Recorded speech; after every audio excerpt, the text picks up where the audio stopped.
আসসালামু আলাইকুম ওয়া রাহমাতুল্লাহি ওয়া বারাকাতুহু। আওয়ামী লীগের শক্তিশালী কিছু ভোট ব্যাংক যেটা আওয়ামী লীগকে রাজনীতিতে টিকিয়ে রাখবে।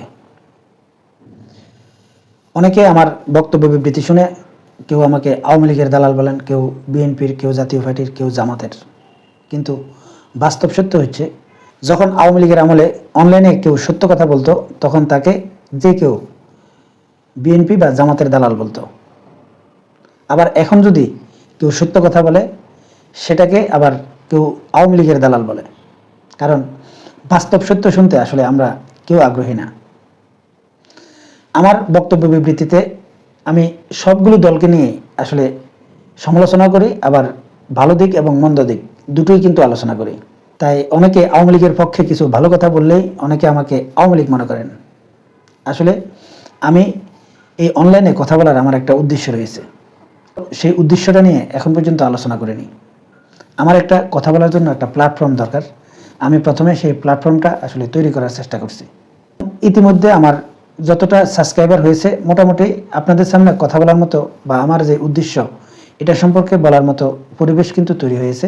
তাই আমি আস্তে আস্তে আপনাদের সামনে আমার যে মূল উদ্দেশ্য এটা নিয়ে আমি আলোচনা করার চেষ্টা করব।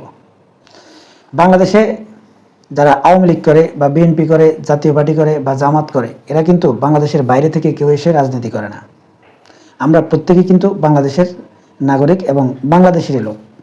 এবং একটা পরিবারে 10 জন সদস্য থাকলে সবাই কিন্তু একটা দল করে না, এক একজন এক একটা দল করে।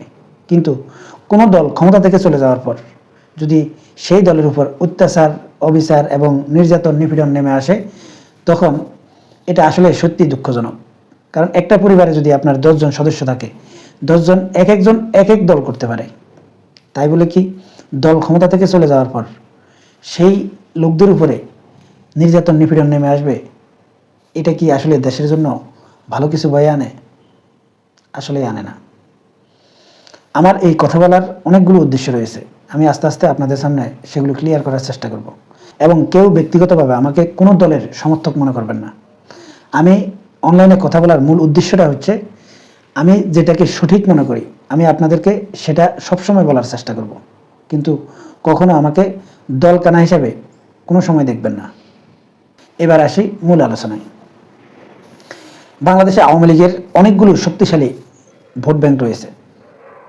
সেই ভোট ব্যাংকগুলোর মধ্যে এই যে সংখ্যালঘু সম্প্রদায়, বিশেষ করে বাংলাদেশে যে হিন্দু সম্প্রদায় রয়েছে, এই হিন্দু সম্প্রদায়ের মধ্যে 80% লোক আওয়ামী লীগকে ভোট দেবে এবং অনেকগুলো কারণে তারা ভোট দেবে।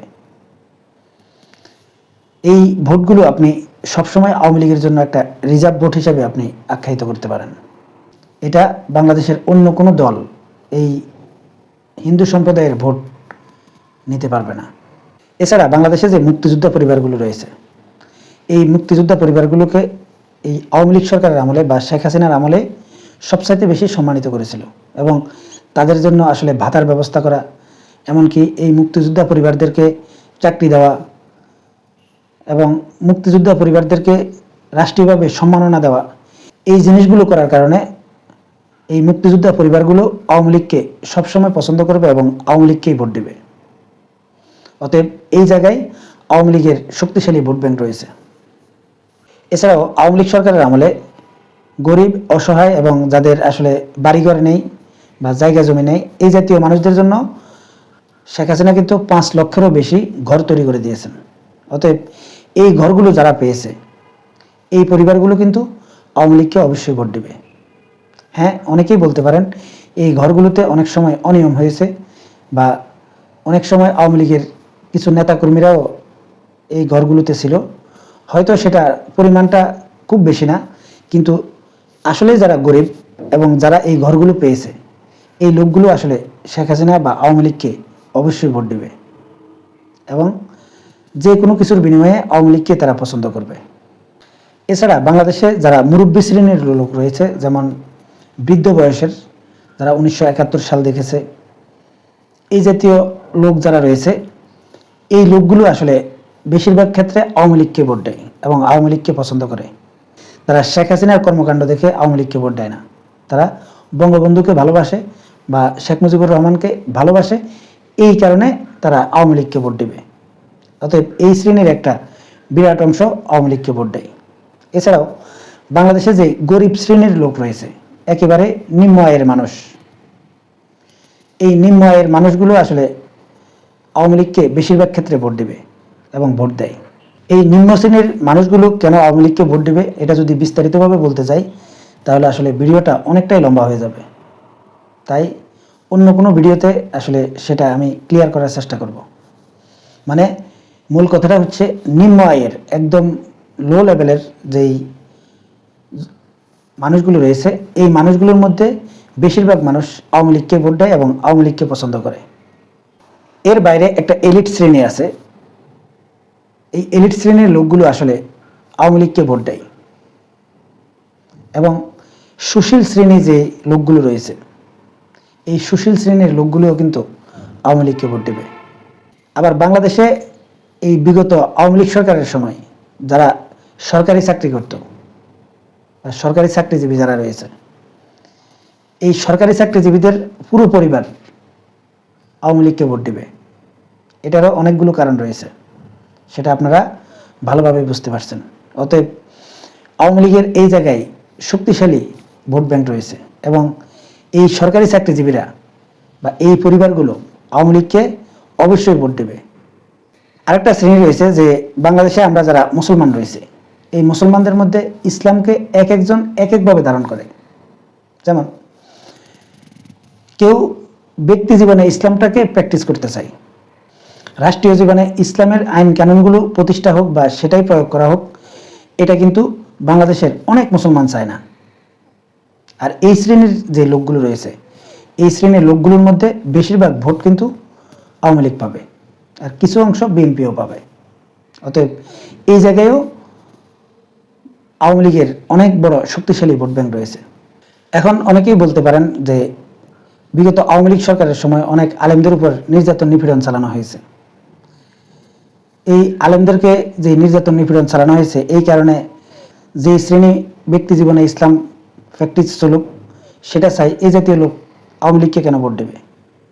কারণ যারা রাষ্ট্রীয় জীবনে ইসলাম প্রতিষ্ঠা হোক এটা যারা পছন্দ করে না, এই লোকগুলো, যেসব আলেমরা আসলে এই রাজনৈতিক বক্তব্য দেয় বা ইসলাম রাষ্ট্রীয় জীবনে প্রতিষ্ঠা করতে চায়, এই আলেমদেরকেও পছন্দ করে না। বিগত আওয়ামী লীগ সরকারের সময় সব আলেমদের উপরে কিন্তু নির্যাতন চালানো হয়নি। একটা শ্রেণীর আলেমদেরকে আসলে অ্যারেস্ট করা হয়েছে বা তাদেরকে জেলে নেওয়া হয়েছে। সেটা কারা?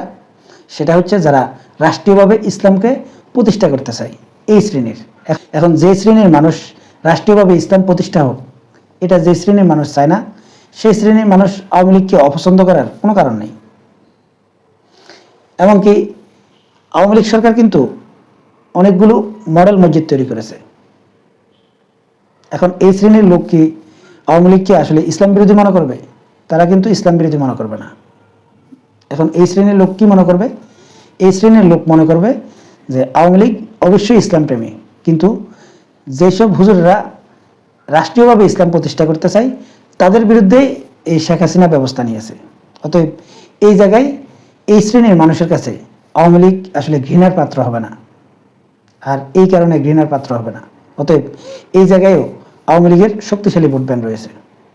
এছাড়াও শেখ হাসিনার আমলে দুর্নীতি যাই হোক না কেন, যত বড় মাপেরই দুর্নীতি হোক না কেন, কিন্তু আওয়ামী লীগ সরকারের সময় অনেক বড় বড় উন্নয়নমূলক কাজ করা হয়েছে।